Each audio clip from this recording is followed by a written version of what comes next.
Debugging. It's one of the most time-consuming and frustrating parts of being a programmer. You've been there. Code you've written keeps coming back with error after error after error, and you just can't figure out why. Many of us weren't taught how to debug our code effectively, so we rely on guesswork, which slows us down even more. That's why my colleagues and I, the University of Michigan School of Information, created OILER.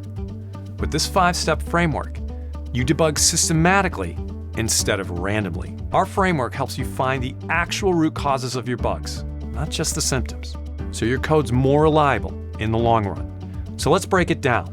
Step 1, orient. Before jumping in, take a step back. Ask yourself, what does this code actually do? How is it structured? What modules, functions, and data types are involved? Building a mental model of your program is critical. Without it, debugging is like searching for a missing puzzle piece without knowing what the picture looks like. Step 2, investigate. Now start gathering clues. What exactly is going wrong? What error messages are appearing? What changed in the code before the issues showed up? Errors and unexpected behaviors often hint at deeper problems. So we're going to teach you how to read error messages properly. Step 3, locate. With a clear understanding, it's time to pinpoint where the problem is. Use that mental model and the clues that you've gathered. Trace back through the program's logic.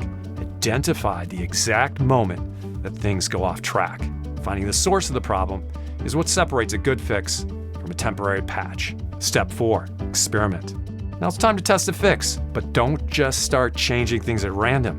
Form a hypothesis about the issue. Make small, controlled changes. Test and observe the results. Think like a scientist. Each test should confirm or disprove a theory about the bug.